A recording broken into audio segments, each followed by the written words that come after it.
Greetings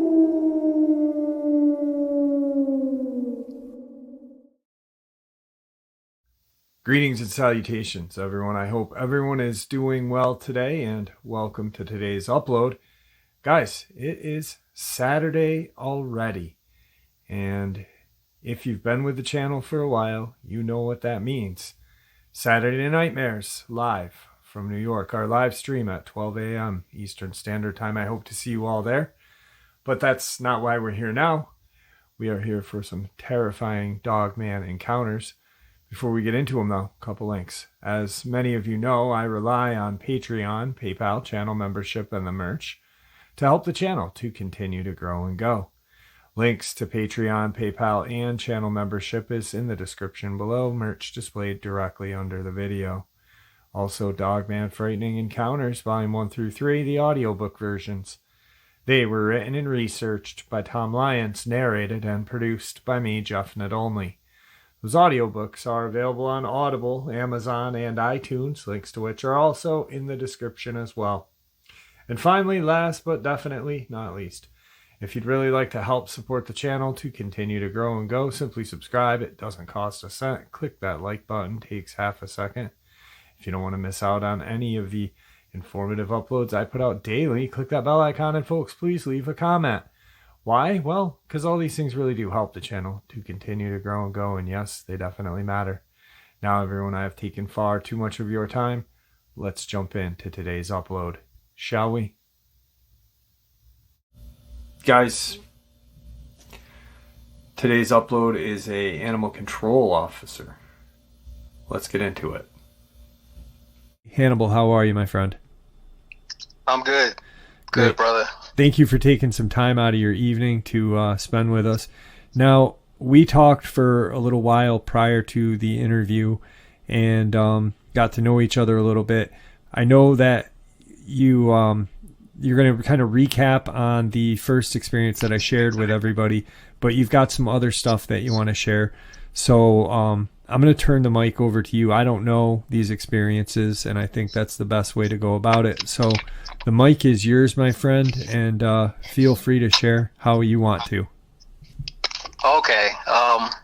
So I was an animal control officer for 8 years, carried a gun and a badge. We did everything domestic to wildlife. We dealt with animals. We did, cruelty investigations, if somebody was harming their animals, and dog fights, stuff like that. But anyway, that story, I got called out for a injured deer on a trail in a forest, probably about 2 miles in. It was starting to get dark when I got there, trekked in, found the deer. The deer was down in a really shallow creek bed, and its neck was visibly broken. And I just kept thinking to myself, like, well, how the hell could this have happened? The deer's neck was almost, turned, go facing the other way. And it was laying on its side in the creek bed. Right. And I was just like, there's no way this deer could have just fell and done this. It was only like a little 3-foot drop into the creek or something like that. So I go to put the deer down, and I noticed, like, right before I take my shot, I'm like smelling a funky smell, real musty, body odor, swampy kind of, mixed with a little bit of like roadkill kind of smell. Okay. But I put the deer down, and as soon as I put the deer down, something yelled like a wild man. Like, probably, it felt like it might have been maybe 40 feet away, the yell. And I looked up, gun drawn, and peeking behind a tree, which this was closer. It was like about 20 feet away. I see like red eye shine, and I'm like, what the hell? And I pull my flashlight up, and it darted back behind the tree and growled like it got pissed off that I put the flashlight in its face. So I didn't get that good of a look at the face, but I saw its hand gripping the tree, and kind of like a gorilla's hand. You know, it was like gray, kind of like a gray tint of skin, like a leathery kind of. I mean, it looked like an ape's, right. You know, an ape's hand. Is the best way I could describe it. And I knew at that point I was not dealing with nothing normal here, and I tried to track back 2 miles back to my work vehicle, try to get out of there as fast as I could without running, because I just had that feeling like if I took off running, that was it. This thing was pissed off. It didn't want me there. And I'm pretty sure that it was the one that maybe broke this deer's neck, and maybe it was pissed off that I shot. I don't know. I have no clue. Right. But it chased me. Like, I heard footfalls the whole way back, man. It was tense. I think at one point, I think I had yelled, you know, I'm an officer. I got a firearm. Whatever these things were, they followed me up out of there. They didn't give a shit. Excuse my French. I got back to the vehicle. I peeled up out of there when I got off that trail. Went to the ranger station, and I told the rangers, you know, there was some crazies out there yelling, hooping, and hollering at me, growling and crap. And they, you know, the one guy kind of carried on, started laughing. The other guy, stone cold face, like he didn't even really crack a smile. And once the other guy kind of settled down, it was the older guy was like, you know, they aren't crazy people, man.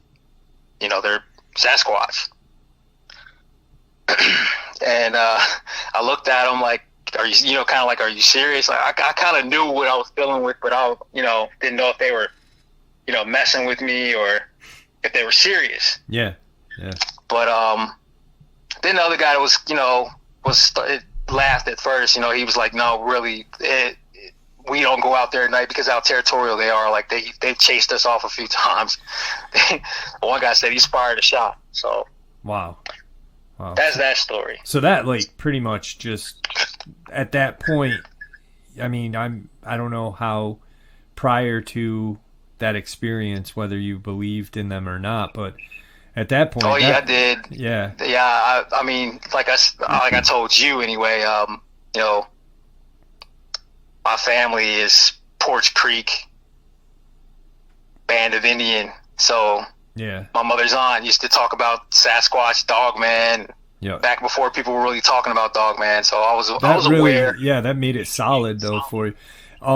Really quick, I just want to say something that you and I talked, and I had made a comment a while ago, and you are one of the very few people that actually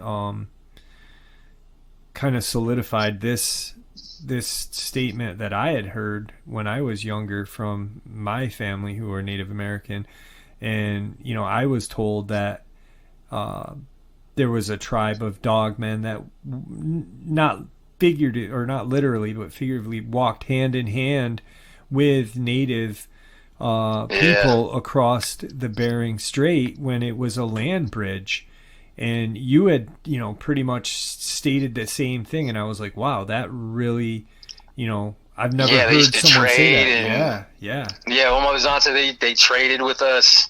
They were very civilized back then. Some of them wore clothes. They used weapons. Yeah. They understood They understood language, apparently.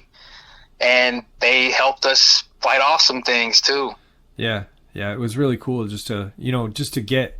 Because, you hear something, years, and then you're just like, you don't forget it, but then you don't hear anybody ever say anything about it. You hear, these stories of Alexander the Great meeting them or Christopher Columbus, and then, then you and I talk, and you're like, yeah, check this out. And I was like, whoa, hey, this is what I heard. So, yeah, definitely cool. But I didn't mean to interrupt you. The mic's back to you, so sorry. Oh, no problem. Another story I want to share, it involved 3 of us officers. And this story really, it goes back to when I was younger, man. So I'm gonna start there. So when I was about 20 years old, I was hanging out with about 6 friends, and they like to go, check out, haunted stuff, right? And there's this supposed like park area, this trail. It supposedly was, the urban legend that the kids talked about. Apparently, a girl was murdered by her boyfriend, and one of those stories. They say, oh, if you sit there on the trail, that you'll see fog pop up and all that stuff like that. Right. Well, we went out to this place. I'm not even going to say the name of this place because this place is active and it's dangerous. Maybe I'll share it with you, but I don't want to name this place. But we got out of the vehicle. We got there. First of all, we pulled up to this park, and it's closed off. You're not legally supposed to be there. But we were young and stupid, and we were driving down this road that leads to this park, and the park is gated off. And you look to the right, and there's this big field, and all I see is eye shine everywhere. And like I'm a city boy, so my heart dropped. I'm thinking I'm seeing monsters at first, but then the headlights hit them. It's just a bunch of deer out there, and it's a bunch of fog out there with the deer. I'm like, wow, that's still a little weird. We get on the trail, and first thing that happened is we saw like a white figure. Like, it was too far away to tell. It might be somebody wearing a white gown or something. They kind of like crossed the trail in front of us, maybe, I don't know, 100 feet away or something. And we're like, what the hell was that? And nothing really else happened that night, but we got up out of there because when we walked to the end of the trail, a big plume of fog like hit the trail, and we all kind of got freaked out and left. Well, we came back maybe a year later, and it was a bunch of us again, and we get to the halfway point of this trail, and there's this big bush that's sitting in the middle of the trail. I mean, you can't even see through it, and it doesn't even look like it's supposed to be there. We never saw it before, and it's just sitting there. We walk up on it like, this is a little weird.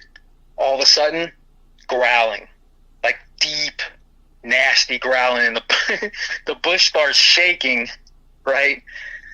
3 of my guys immediately, boom, they're gone like the flash. I mean, they left us behind. So 3 of us are sitting there. Whatever this thing is behind this big bush is growling, and I'm like, hey, I had a firearm on me at the time.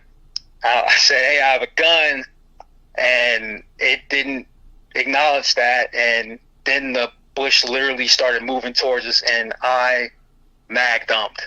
Okay, I dumped into this bush, and guess what? The bush kept growling and shaking, and then the whatever was sitting behind this thing had to be the one holding it up. And at that point, me and the other guy that were remaining, because everybody else left us, we took off running. I'm running and shooting. All of a sudden, we're hearing big, heavy footfalls behind us. Boom, boom, boom, boom, boom. We got back in. We ran back to the car, peeled up out of there. And don't you know, years later, I'm working as animal control, and I get caught out there for a dead animal in a tree to this very same trail years later as an older adult. And I get there, and right outside the trail, there's a dog that's been twisted up in a tree. Now, I don't mean like how, like a mountain lion sometimes will drag an animal up in the tree and it'll be kind of like slung over a tree or something like that. No, something like tied its legs. Oh my God. It was, like a pretzel to the tree, like a small dog. Wow. And I had no idea what could have done this. I'm thinking some sick person probably did this. Right. But I'm on this trail that I had a bad experience on years ago, so I'm real leery.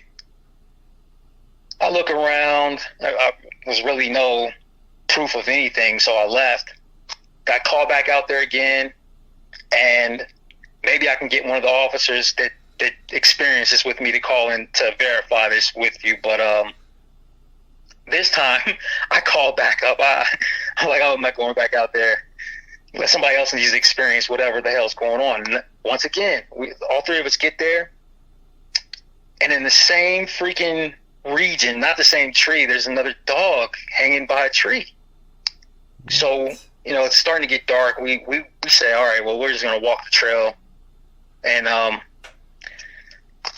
this, you know, I don't scare easy. I've been in a lot of situations. But this is probably the first time and the only time in my life I've started to feel terror. And maybe you could explain, or maybe, you know, some of the listeners could explain what maybe this could have been, because I don't have a clue, you know, what I experienced. But we walk the trail. All of a sudden we see a shadow, and it's already dark, and we're in a wooded area. Whatever this thing is big, and it's darker than dark. I mean, it's black as night. And it peeks out into the trail, kind of steps out into the trail, and kind of darts back off into the left, like back into the woods. I'm like, what the hell? So, you know, we walk up closer, and another shadow pops up, and it's right by this drop into this real shallow creek, but the drop is like, I don't know, like it's a good 8-foot drop down into the creek. We see one of these shadows over there by the by this embankment or whatever, and I run towards it, and it like it jumped off into the creek, but I didn't hear a splash or nothing. And I look where it was standing by a real scrawny looking tree, and I'm looking where the head reached, and I'm like, damn, this thing has got to be 8 foot tall, whatever it is. Wow. But here's the thing about it. I got a good look at this thing, and I couldn't tell you what color it was. I couldn't tell you if it had fur. It was lean. It wasn't like a big boxy Sasquatch either. It was tall, and it was lean, and it was blacker than night. And this keeps happening. This thing, whatever these things are, they're popping in and out of the woods. We're hearing chattering, like children chattering, like, you know, like almost like in the distance, like kids chattering or something. Okay. Weirdest sound. It's the only sound that I heard. Like not like a baby crying, but like no, kids talking, or like gibberish kind teenagers in the distance talking, you know, okay, bunch of teens or something like. But nothing you could make out. You couldn't make out. No, I So it couldn't was almost make like out. a gibberish, but like Yeah. how kids sound, like a high pitch, not like an adult, but. And I meant to say that we were hearing this sound before we even got on the trail. We were starting to hear this, like, you know, chatter. You know, like a bunch of people are talking. Wow. In a distance. Well, we finally, I mean, we got our guns drawn. We're freaking out. I'm behind a tree because these things are popping. I can't even explain to you how terrifying this was. How these things were just in and out of the woods, getting closer and closer. We turn around and we hightail it back to our vehicles. And as we're walking back, we're walking, like, it's three of us, and we're walking side by side. And the guy on the far left slams into the ground in front of us. I mean, hard, like a linebacker hitting from the back. And I immediately drew my gun again, and I'm turning around. I don't see anything. And he gets back up, and he's pissed. And he's kind of a skeptic. Like, he's freaked out just like me and the other guy are. But he's in denial. You know, like, he's thinking, like, this has got to be somebody playing tricks on us. And he gets up, and he's all pissed, and he's thinking that one of us pushed him down. Like, we're all walking side by side. How could we have pushed you down that hard? And we got him back up, and we got in our vehicles and got the hell out of there, and we didn't go back. that was probably like the creepiest situation I'd ever been in while on duty. Wow. Yeah, I mean, that's...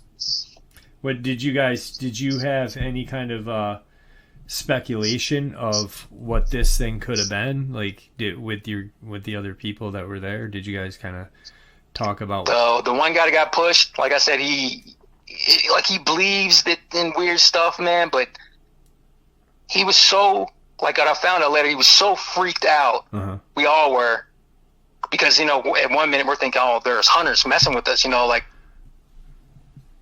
but that clearly wasn't the case when we would see how these things were popping in and out and disappearing on us or whatever was going on. I couldn't tell you. Yeah, that's insane. I want to know how the hell my buddy got pushed right like that, and we're walking side by side. One of us would have saw somebody run up and push him. Yeah. We didn't see anything. Wow.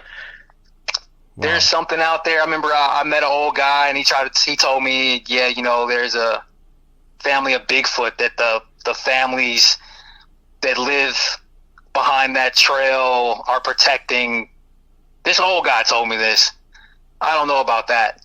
Whatever these things were, unless Bigfoot has that kind of ability, I've never known of.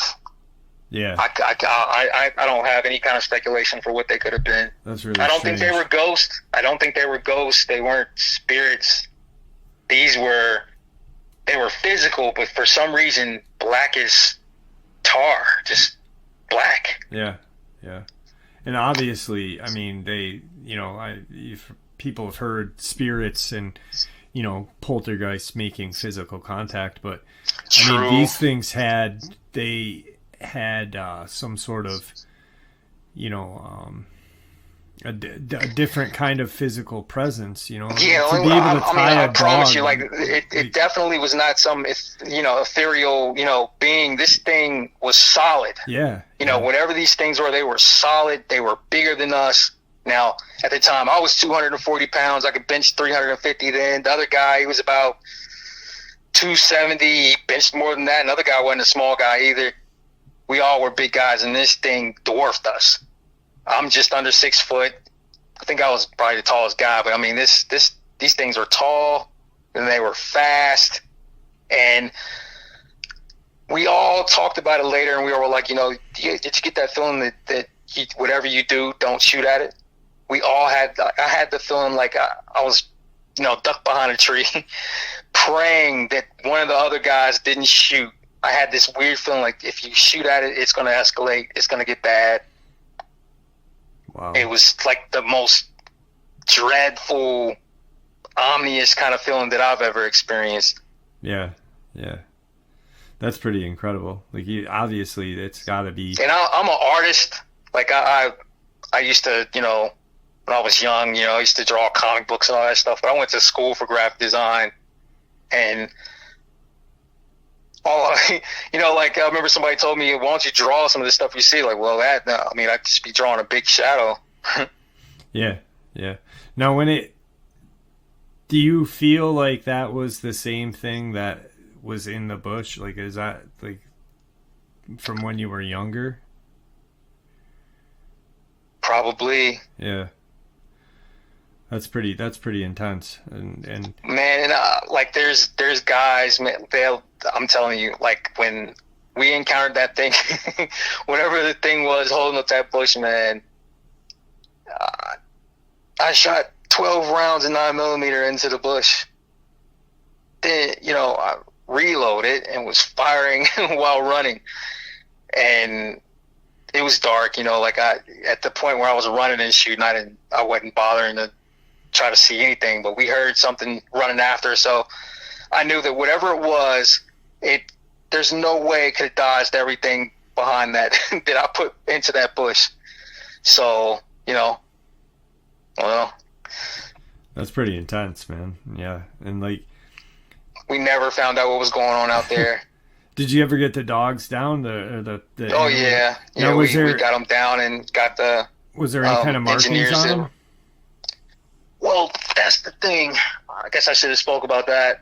No, there was no bite marks or anything, but they were terribly mutilated. I mean, they were twisted up like pretzels each time, twisted up on the on the tree. I don't know. I think one little might have been like a poor little Pomeranian or something. Pomeranian, and can't remember what the other dog was. It was like a long-legged dog, and its legs too, was wrapped around the branch. Never seen anything like that. Very weird. The whole experience, I didn't smell anything weird. Like I've had encounters where I've experienced what I thought was a Bigfoot, and I've smelled them.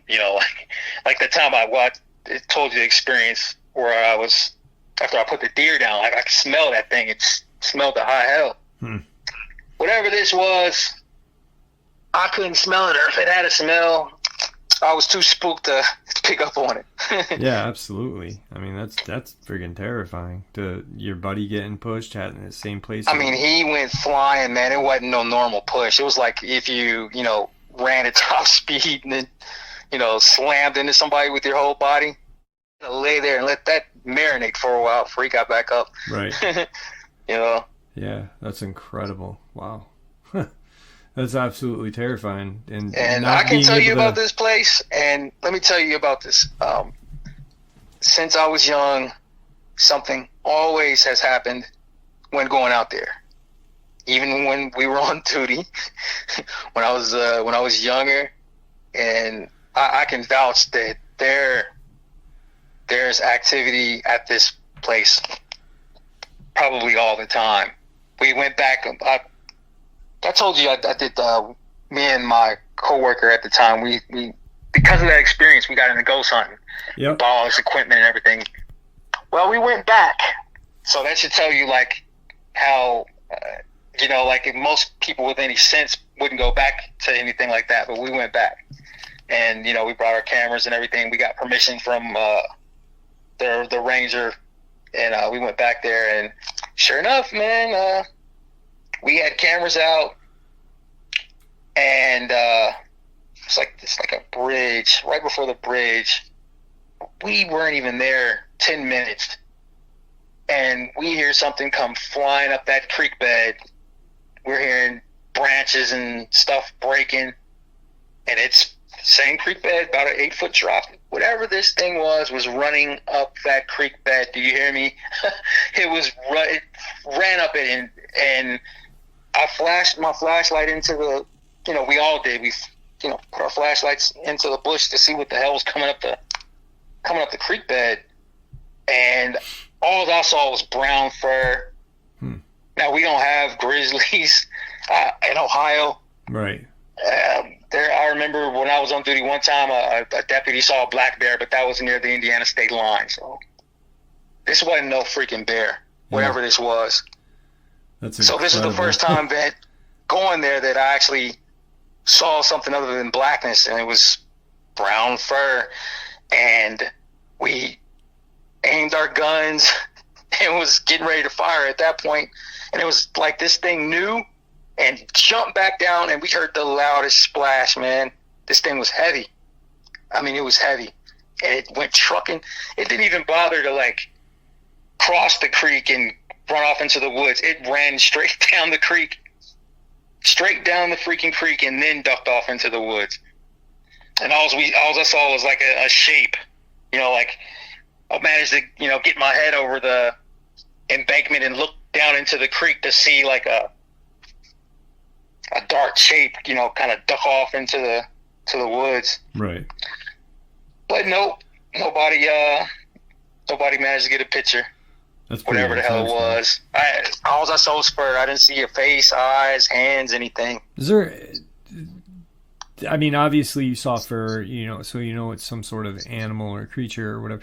But with the other thing, has there ever been any reported like kind of satanic activity out there, like cults and stuff like that in that area? So we didn't find anything, like even the urban legend of some girl getting hacked up by her boyfriend. That was bull. That didn't happen. There was nothing that we could find that would explain what happened to us. Yeah, some spots just have that kind of bad energy to it. Whatever it is, with though, nothing happening there, So it's pretty damn active. That's all I'll say. It's it's active. Yeah, it's pretty intense. Wow. Huh.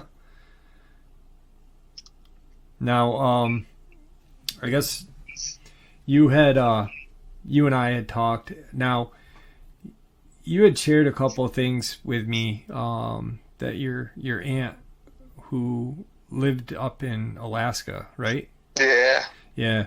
You had said, hey, this bear man. Can you explain a little bit about that to everybody? So one time when I we went up to Anchorage and visited. I've got a few family members up there, and she used to always, my family thought she was kind of eccentric because she would always talk about the stuff that they didn't want to talk about. Like my grandfather, he wouldn't talk about it, but she would.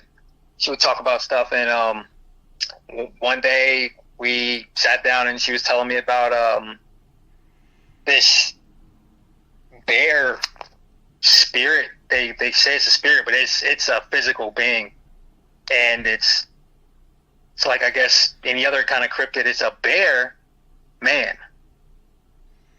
And she was saying that apparently some of the natives have experienced this thing, and it's almost 20 feet tall, and it walks upright from time to time, and it's like I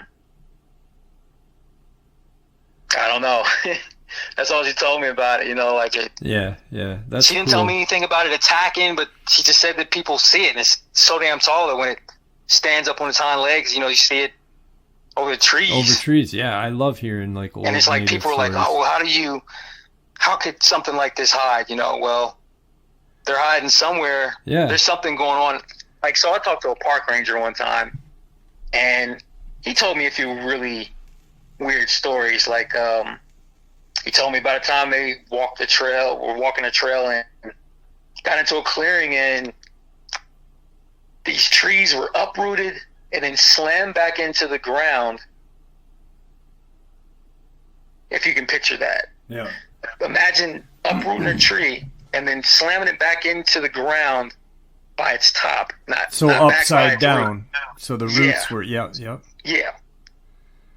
We don't have any. I've looked into this. There's nothing that we have that's flipping trees and slamming them back into the ground, like imagine I'm trying to think of a tree, like like a pine tree or something, and being slammed down, bristles and all, everything slammed down upside down into the ground. Yeah. What the hell's doing that? Yeah, and like you said, in Ohio, there's like a black bear isn't going to do that. They're not even strong enough. I mean, they're strong, but they're not strong enough to do anything like that.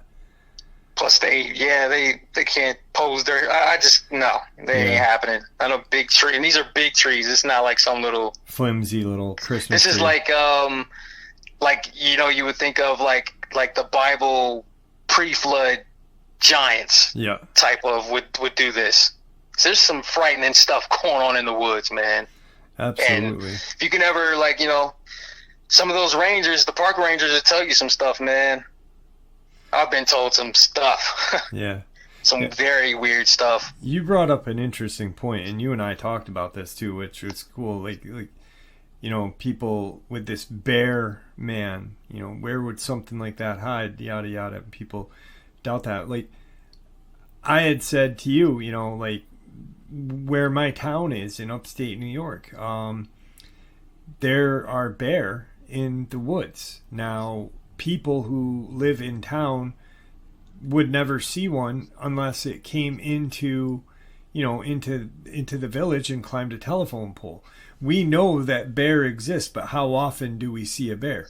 So if we know these things exist, how often are we going to see? It's very, it's kind of common sense that you don't see wild animals and creatures that live in the wilderness are expert at camouflage, expert hiders. And they can smell us coming. Yeah, especially a predator. A prey, not so much, but a predator would be. That's how they have to live anyway, to hunt. So it's very it's common sense when people say, oh, why don't we see more of them? Well, because why don't we see more bear then? It's. I think these cryptids have somewhere to go, though. I really do. I think they're going underground. Yeah. There's so many caves. Like I can't tell you how many times I visited Mammoth Cave as a kid. My parents used to take me. And have you ever visited Mammoth Cave in Kentucky? No, but it's a hot spot supposedly. Man, my father told me stories that. I heard my father's a Vietnam vet. Yeah, the north side is supposed to be the bad part over there. Okay, well, my father told me stories that they supposedly removed giant remains out of Mammoth Cave many years ago, and it was in the news and newspaper and everything. And Smithsonian disappeared in Smithsonian. Yeah, it was literally the Smithsonian popped up to verify something and gone. Yeah. Yep. Yeah, there's a lot. There's a guy. There's plenty of places. People don't realize how many places they can hide. There's so many places that these things can hide. Yeah, there's a guy named J.C. Brown, and he was back in the 1800s.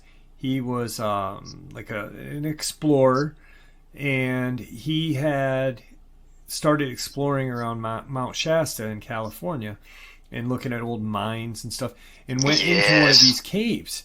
Well, and this is in the news. People can look this up on the internet. And J.C. Brown discovered all of these large, 8, 9, 10-foot human skeletons with stories from Native Americans saying that these people were an ancient race of, native people killed, and, they were supposedly, I guess, killed by other native, because they were big and they were aggressive. They were cannibals. Yeah, and killed in these caves. That's the easiest way. Fight them. Pin them down in their cave, and when they try to come out, kill them or starve them to death. Yeah, they lit the. Well, I know with Lovelock, they put pitch and lit it, and they burned them out. Yeah, yeah. And Smithsonian came in, and those skeletons were on display. I believe there's pictures of it, if I'm not mistaken.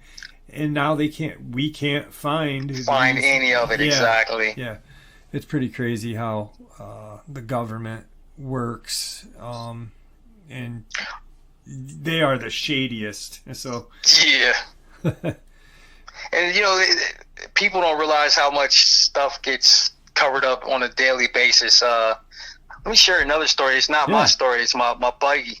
Before I had started working, it was like maybe a year before I had started, my partner was telling me a story about how he was on the highway, and there was another officer that was farther up the highway. They were in traffic. And my buddy called ahead on the radio, find out what was causing this sudden traffic jam on the highway. And he noticed that he saw a military helicopter flying over the highway. A big, I don't know what, he didn't know what it was. And the guy hit him back on the radio and said apparently the highway's been blocked off by the sheriffs because someone saw a Bigfoot run across the highway. Then it went over the radio, and that somebody saw this being standing by the road, and he, not my buddy, but the other guy, I guess he was explaining the call that went over the radio. So you'd be surprised what kind of stuff goes over, paranormal crap that'll go over police radio, or county radios that you just wouldn't know about. Yep. Like that situation. Imagine that. Yeah, that's actually, there was a whatever guy. It was, there were ended up being two military helicopters that popped up and were like combing the forest area around the highway and had the highway blocked off for whatever reason. Huh. Wow, that's pretty intense. Yeah, like you don't know, like it's very interesting. And speaking of that, that's crazy that military helicopters, because today I I was heading up to the store to get some things ready for my trip for this Conjuring house, and my daughter and I are going north. Now, the only thing north from here is the Adirondack, deeper in, we're at the foothills. Right. And I hear this thump, the helicopter thumping, and I'm like, huh. And I kind of peek my head over to the side, off the driver's side, and look out, and I'm like, that's a military helicopter. You can always tell a military helicopter. They're very slender, long, and very fast. This helicopter went straight north. There are no airports that way. The only other airport is in Albany, which is south, or our local airport, which is to the east.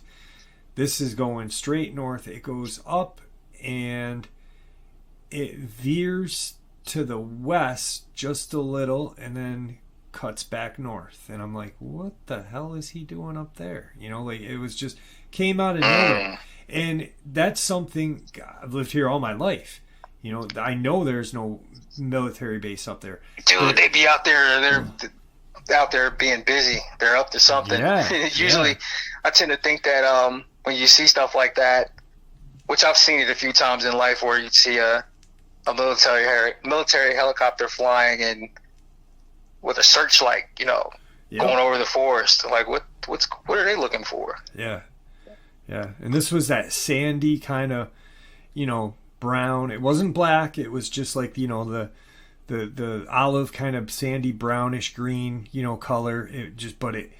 It was hauling. And I remember, my daughter picked up on it. She goes, that thing's moving, and for a 14-year-old to, for that to register with a 14-year-old girl who doesn't like you know what I mean, like men and boys like helicopters, unless you're a female pilot or something, but she, for that to register, that really struck me as odd. It was cool, I mean, I love helicopters anyway, but just to see it fly that way, and it had something off to the left side. It didn't look like something like an extension or something. I really couldn't make it out because it was high and it was flying fast, but it was pretty weird. And then to veer west and then head back north was, and that made me wonder, hey, what's going on up there? You never know. And a lot of times you'll think it's the military, and it's one of these no-name organizations that, like, don't have a name. Yeah. I've heard stories, about government organizations that come in when, somebody, gets mauled by something and it might be questionable. They, guess have their ways of removing evidence. Being an animal control officer, that brings me to a question for you, if you don't mind. While you were on duty as an animal control officer, let's say a guy is mauled.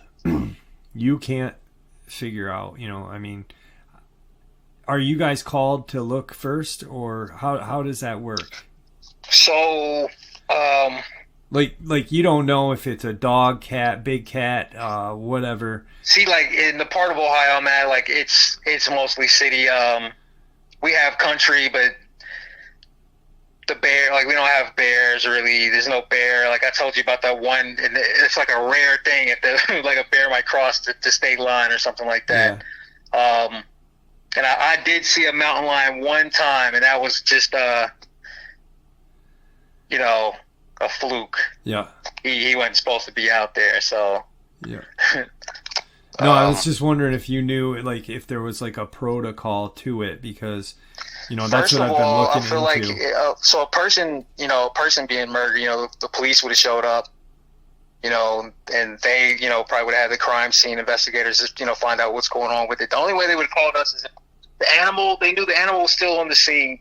Uh-huh. Like, the animal, still running around. Yeah.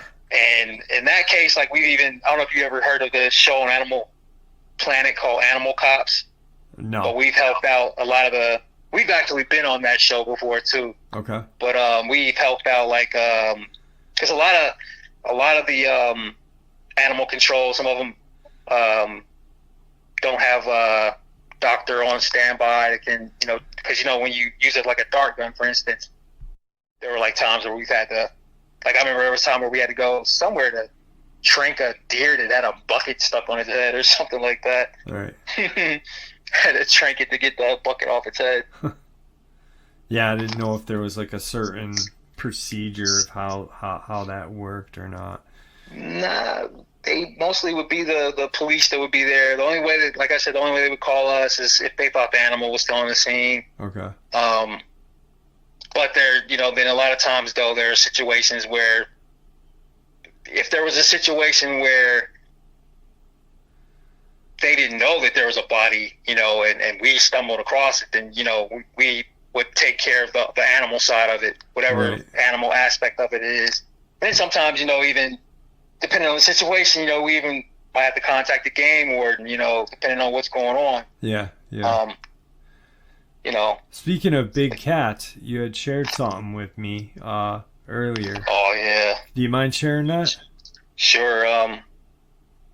It was West County, way out in the country kind of area of the town I worked in, and I heard it go over the radio.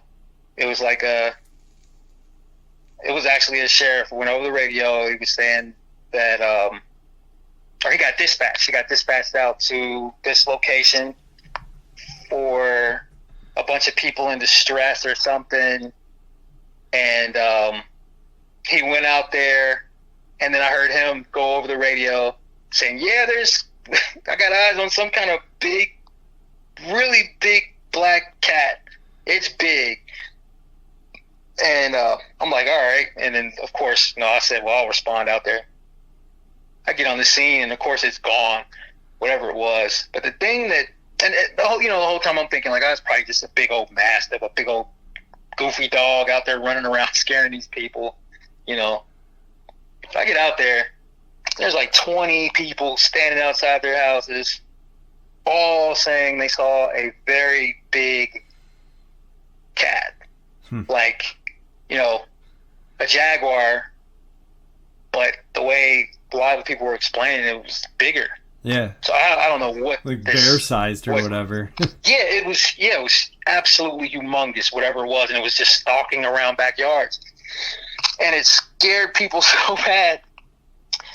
There were some people, this is kind of the country, so it was, there was people standing out with their shotguns, Yeah. Because whatever this thing was, it had people spooked. I never heard anything else about it, but that was an interesting call. Yeah, it's definitely, like when you shared that with me, it just... I wish I would have saw it, the sheriff saw it, and he was like, it was too dark, but it was definitely humongous. Yeah. So... That's pretty cool. We're coming up on time, on recording time. I want to talk to you for a few minutes after we end the recording, so don't hang up. Is there anything that you'd like to kind of share with the audience before we end the interview?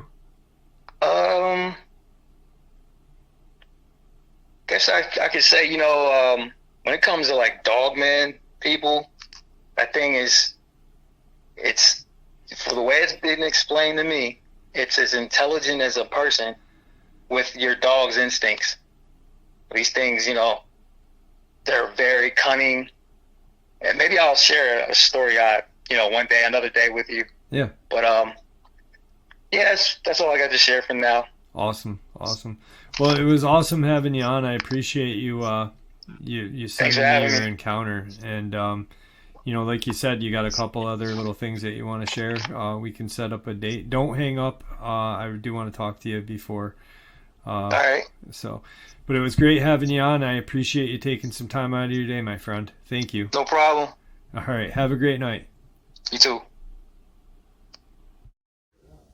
All right, guys, let's jump into part 2 of Hannibal's interview. All right, everybody. Today I have a subscriber who was on a couple weeks back, And at the end of the upload, when he and I had talked at the end there, he had said, I've got a crazy experience with a Dogman, and I've got some family experiences that, had seen some stuff. So tonight I have Hannibal with us. Hannibal, how are you, my friend? I'm good. All right. Well, I appreciate you reaching back out, and I'm glad that we can connect and get this upload put out, because like when we ended our conversation, you had said, I got a Dogman encounter that you're going to want to hear. And I was like, dude, I got to hear it. And I haven't heard it. So it's going to be a surprise for me. And I'm looking forward to it. It's nothing like freaking, I guess other people have had, really scary encounters. Mine was a real brief. Right. But yeah, I'll definitely share it. All right, brother. Well, the mic is yours, and share away. All right. So I was on vacation with my girlfriend at the time. I think we stayed in Sevierville, Tennessee, but of course we were going there for Gatlinburg, the whole Gatlinburg experience. We got a cabin and everything. We had a cabin up way up on a mountain, and our cabin was secluded. It was farther away from any of the other cabins on the mountain. And so I'll explain what happened this day, because this was a pretty interesting day. So we barbecued and everything. And later that night, I was watching TV, and my girlfriend had went to sleep early. And the garbage, so the cabin or chalet, whatever you want to call it, the way it was set up, the deck was like in the front. There was like a deck in the front, right? The idiots who rented us the cabin had the only outdoor garbage can was on the freaking deck, and it wasn't even bear-proofed. So keep in mind, we barbecued earlier that day. So I'm sitting there watching TV. All of a sudden, I hear something outside sound like the garbage being rummaged through. So I open the door, and it's a little raccoon there. So I kind of, shoo him off with my foot, shoo him off the deck. And put the garbage can lid back on, go back in the cabin, continue watching whatever I was watching. About freaking 5 minutes later, I hear it again. I'm like, damn, we shouldn't have barbecued. So this time I'm like, shoot this little raccoon off again. I'm thinking it's the raccoon. So I open the front door, and I shut it behind me so the raccoon couldn't run in that, run up in the cabin. And this time, sitting there, and 3 feet away from me is a black bear. And I had my gun on me, but I just wasn't a good idea. And it was so close that I felt like if I try to open the freaking door back behind me, that'll end bad, because I know how fast a bear can be. I ended up jumping off the deck and breaking my wrist, right? And as I'm laying in the grass holding my wrist, the bear just casually strolls past me, like looking at me, and strolls on down the road. And I was like, okay. And my girlfriend comes out like, what happened? I'm like, yeah, a bear was just going through the trash. So anyway, go back in the cabin, and I get in the hot tub. Probably a few hours later, it's dark now, and I'm sitting in the hot tub. And now the hot tub is looks like an addition built onto the cabin. It's on the back end of the cabin where the wooded area is. And it's like enclosed instead of it, it's almost like it's outside, because it's no windows. It's just like a mesh or something. So I'm sitting in the hot tub, and I hear something right under the little makeshift room or wherever I'm at. It's like right in the wooded area. And, I hear something rustling around. I'm thinking, oh, it's probably an animal, of course. But I, decided to kind of lean over and peek over to see what's, going on down there. And man, what I saw, I couldn't make sense of. It was a creature. First, I thought it was a bear because it was so big, but I kept looking and I'm like, no, it's not a bear. Whatever it was like, I was behind the cabin the night before walking around. So I know how tall the shrubbery and stuff was. It was up past my knees. So I know if this was a bear, it's, whatever this thing is, like it couldn't have been a bear because this thing was crawling around in the bush. Like it wasn't walking in the bush. It was like it was crawling in it first off. And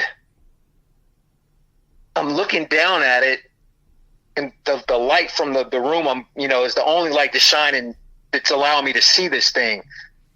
And it's so long. I couldn't tell you how large this thing was, but I'm seeing the back of it, and it's black. It's black, and it's wide as a freaking. It's as wide as a refrigerator. Wow. I'm looking at its back, and I'm still like I'm having such a hard time computing what I'm looking at. At first, I'm like, is this too?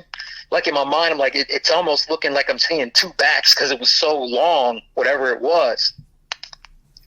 All of a sudden, it turns around and looks right up at me, like it knows like it just realized I'm watching it. Yellow eyes, piercing yellow eyes, not eye shine. It was like they were glowing, yellow eyes. And that's when I saw the head of this thing, and it was a wolf. It was a wolf's head, but wide, like no wolf I've ever seen. Like imagine like trying to think of. Okay, I don't know if you ever saw like one of the first like Incredible Hulk movie. Those pit bulls that were all hulked out. Yeah. How big their heads were, dude. This thing was huge. The descriptions I've heard of Dogman weren't like this. So I feel whatever this thing was, this was an abnormal or something. Like we would call, abnormally sized deer and stuff like abnormal. Like this would have to be an abnormal. This thing was huge. It looked up at me, and its ears were pointy and up when it looked up at me. Then all of a sudden, its ears went back. Like how your dog, like you scald your dog, or right, like it's hearing you or something. Or you see a wolf gets pissed off and they're freaked out and their ears go back. Yep. Its ears went back, and then it went up so like the cabin. It's kind of hard to explain. Like it was almost like up on a elevated, area. So it ran up the brush. The brush. I mean, it ran up the brush towards the cabin. Man, I jumped out of that hot tub so fast. Shut the lights out in that room. Shut the door. And my girlfriend was still in the other room asleep. And I couldn't tell her right then what I saw. She was such a scary person, man, that she would have made things worse. So right. I figured she would have made it way worse. If you know this girl, like she freaks out real easy. So I ran in the living room area, and I kind of sat behind the couch. All of a sudden, I hear 4 loud, heavy footsteps onto the deck in the front of the cabin. But this cabin, there wasn't any windows in the front, so I couldn't look out and see, what it was exactly. Get a real great look at whatever this wolf thing was. First, I knew that I guess I need to explain exactly how it looked when I was looking down at it. Like its back was humongous, man. Like the best thing I could think of is like a grizzly. I mean, this thing was wide. I looked its waist. Like you've heard about people explain these things, and they're like a bodybuilder, and the waist goes down into like kind of a V. No, it was like I guess like how you would explain a Bigfoot. You know, like its waist. It was like a tree trunk. You know what I mean? Yeah. Like it was. There was no. Yeah, it was like back and then waist, and then I couldn't see the legs. They were in the brush. But dude, I saw the shoulders. And I saw like an arm, and I'm like, this is definitely not a wolf. This is definitely not a wolf. And so anyway, it's on the deck, and I hear that damn garbage can knock over, the same garbage can that the bear and the raccoon knocked over. This thing knocked over. Now, I didn't have the balls to go to get too close to the front door to take a look, but I sat there quietly as it did whatever it was doing with the garbage. And then when it walked off, I didn't hear the 4 footfalls this time. Like it was walking on all fours. The fucker must have stood up and was walking on 2 feet as it walked off the deck. And once I sat there for about 30 minutes before I decided to even think about, walking towards the front door. I finally got the balls. I walk up to the front door, and it was gone. Thank God. Garbage can was knocked over, and there's a little bit of a musty, like kind of like a musty wet dog kind of smell. But other than that, that's all that happened. I never told my girlfriend because I knew that if I did, that would have been the end of the trip. And I wanted to stay my extra day. I know that sounds crazy because it's like you just saw that thing and you want to stay an extra day. But yeah, I did. We left. We did leave the very next day, though, after walking around and doing our thing in Gatlinburg. But that's my Dogman story. Nothing too exciting, but just the way it looked. Well, there's something that you and I had said prior to you even sharing this with me, and we had talked about how I view every encounter, whether it be short, long, all the same, because we're seeing something that we are told from a very young age does not exist. So right. Even the briefest glimpse of one of these things is an experience. I got a good enough look at him to where I could draw him, though. I saw his face, but nothing interesting happened other than that. I mean, he didn't show any teeth. It didn't show any aggression, right. But it definitely noticed that I was up there looking at him, and he didn't give. He did not care that I was up there, and for whatever I'm thinking in my mind, it's when it walked up on the deck, I'm thinking, oh my God, it's going to try to come in. It saw me, and now it's going to try to come in. Yeah. I was panic. I didn't bring a shotgun. I had 2 handguns. I had a 45, a paracarry, and a little 9mm. It wouldn't have. The firearms I brought wouldn't have done nothing for this thing. Right. Just looking at, and now I didn't see its legs, but just remembering how long this thing was and how wide it was. This thing, I mean, I don't know for sure. I didn't see it stand up, but I keep thinking like this thing must have been 12 feet tall. It was so freaking long. Just from its butt to its head. That's all I saw. But it just didn't seem right, man. And I'll say this. Because I was exposed and told about a lot of things when I was younger from my mother's aunt and my father telling me, about different things, paranormal things, that it wasn't, world breaking for me, because I kind of figured, this stuff exists. Right. But, seeing it with your own eyes, it was quite an experience. Yeah, it's a whole different thing. And like I said to you earlier, it's edifying at the same time, because it's like this is proof right here that these things, that what my mother's aunt told me is true. These things really do exist. Yeah, absolutely. Because you're it's one thing to believe in them.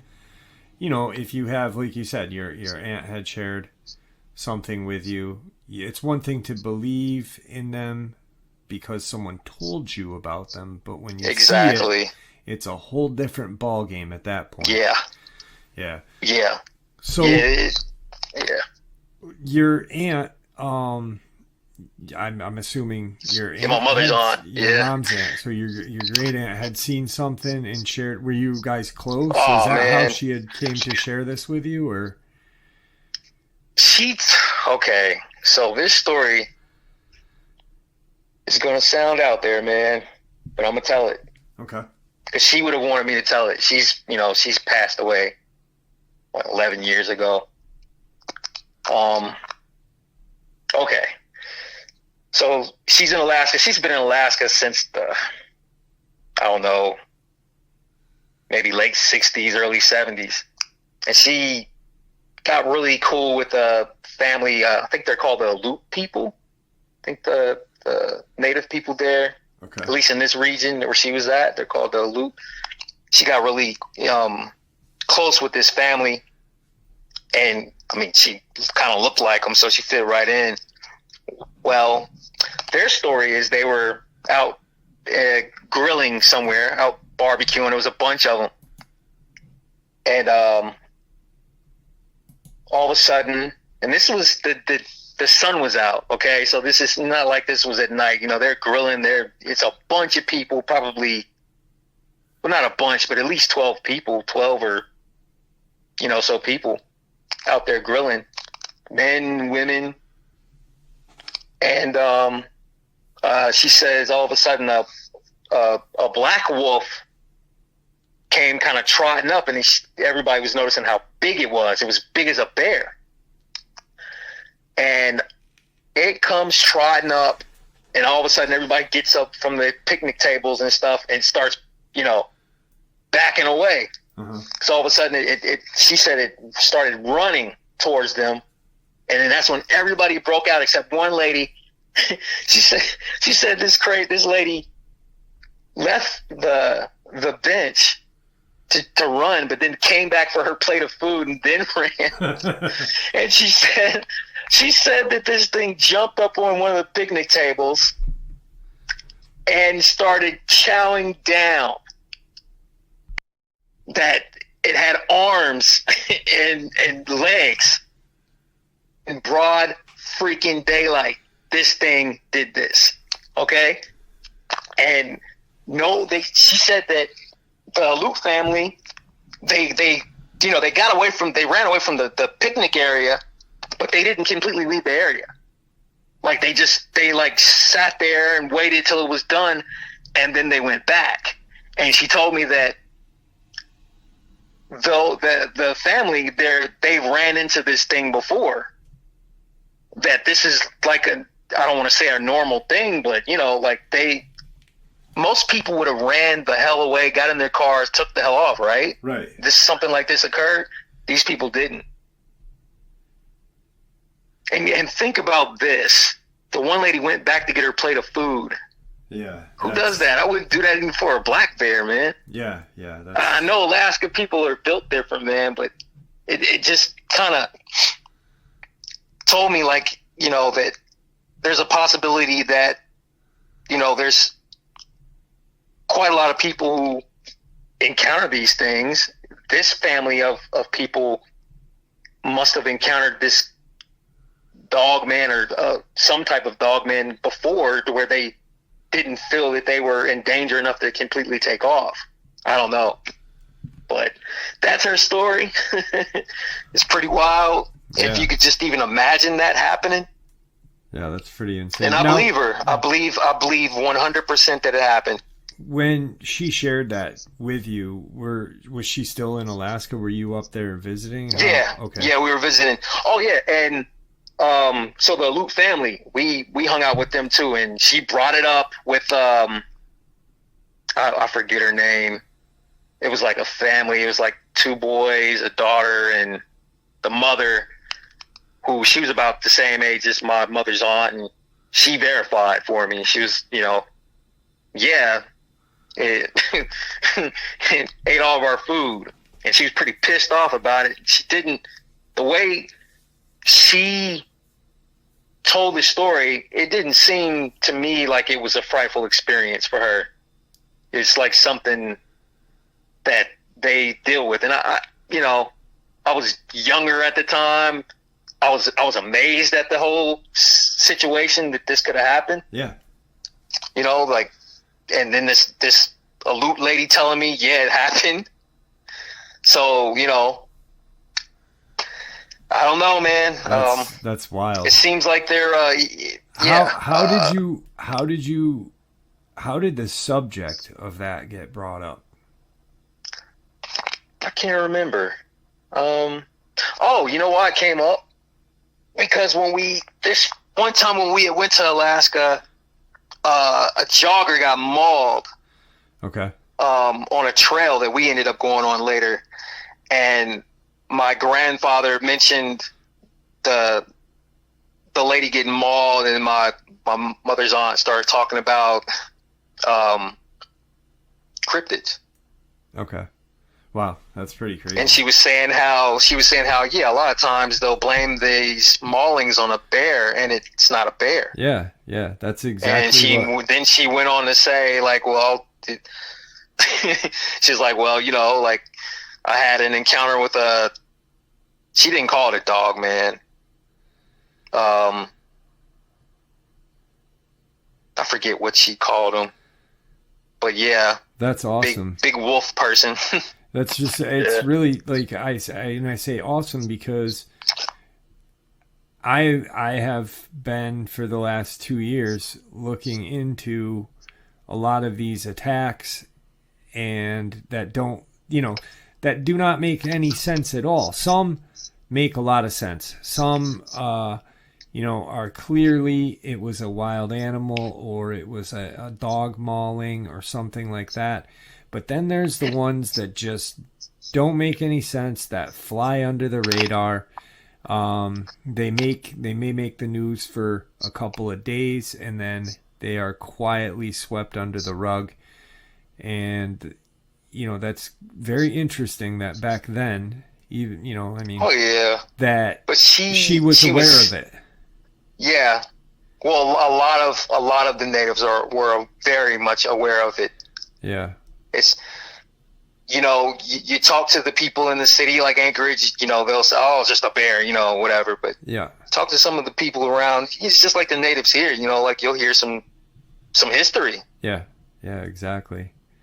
Wow, that's crazy. I mean, and it's very interesting. I find it fascinating that, your aunt was, obviously being aware of these creatures back then, but being aware of the cover-up back then as well. So it's been a very long time that the government has been keeping these secrets from us, and formulating the best way to do it with the media and stuff like that.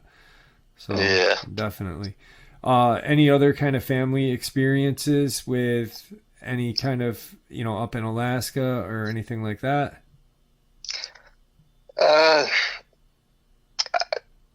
Not that I can remember. She's told me so many stories. Right. I know she's had some encounters with some squatches, yeah.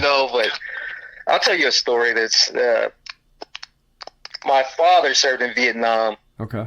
And when I was younger, his buddy would come by, and they had this tradition where he would come over, and they would, be in the basement drinking beer and smoking weed. And they watched that Arnold Schwarzenegger movie, Commando, and they would get as blasted as they could, and they were I guess they would try to count how many people Arnold killed in the movie. And one time he came over and my father and him were talking about Vietnam and how he was a helicopter gunner. Okay. And he got shot down over the jungle 3 times. And he said, I don't know if he said the second time he went down, they ran up out of the, they were running through the jungle and you know, you didn't know what, you never know what I mean, he never bullshitted or anything, but you know, they're down there smoking and drinking. You never know what the hell is going on, you know. But he's telling this story that they started getting rocks thrown at them, and it was some kind of little ape people in Vietnam. He said they ran from them too. Yeah. I don't know what he called them, rock apes or something. Yeah. There's. And I'm like, I'm listening to this story, and I'm like, come on, man, like what? Yeah, and they weren't like monkeys. Never heard of this shit. And my father's like, what the hell are you talking about? Yeah. And he said, yeah, they're throwing. Said they weren't, you know, trying to kill them. They were just mischievous as hell, like throwing rocks, and I guess they were already running, and they took off running after them and started throwing rocks. How true this story is, I have no clue. Probably pretty true because, you know, my dad was in Vietnam, and, you know, there's been a lot of other people who have seen these things. They're not considered like, you know, there's been anthropologists that have gone out into the jungles of Vietnam, Cambodia, and Laos and looked for these things.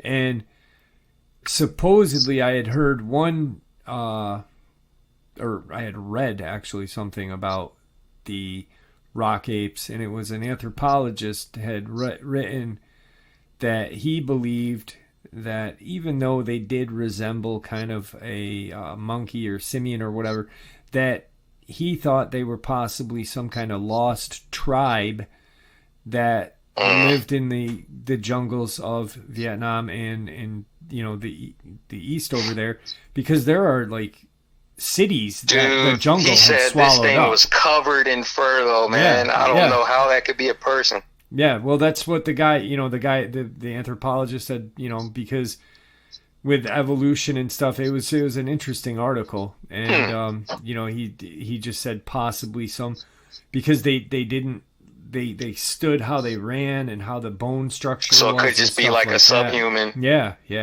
Well, yeah, that makes sense. And how they were, you know, with monkeys, their arms are a lot longer. And you know, these things were adapt to like throwing rocks, hence the rock ape. And and they say like what is it, like most primates, they can't really chuck a rock. They can't really throw. At least they probably can chuck a rock, but they can't chuck one like we can. Right, with aim and power and precision. Speed. Yeah, that's interesting. I like to hear experiences out of Vietnam. It's you know, you ever hear this story about how some soldiers right in the middle of a fight would get snatched out of the air? Or? Right in the middle of fighting, they'd be in the middle of fighting in the jungle, and they'd get snatched. And they would always say, you know, tiger, big cats must have snatched these people while they were in the middle of fighting. Yeah. There's a lot of weird stuff. Yeah, there's a lot of weird stuff. I heard there was a... Well, I heard that they weren't getting snatched by big cats. No. They were... The story is, anyway, that they were getting snatched by giants. Yeah. Just like, what was it, in World War I, there were rumors of soldiers being snatched by giants on the Solomon Islands. Yeah. I want to look that one up.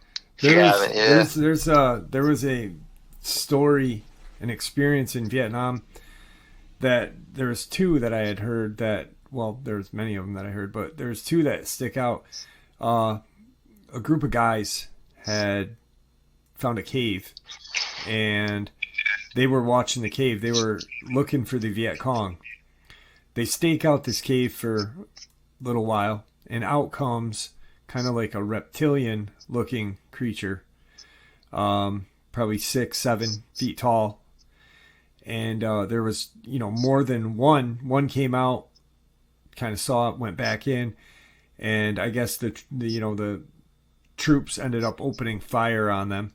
There was another experience that I heard where there was a couple of guys, or a small platoon or whatever, and they were on a embankment, so they were trying to climb this hill, to get to the fight.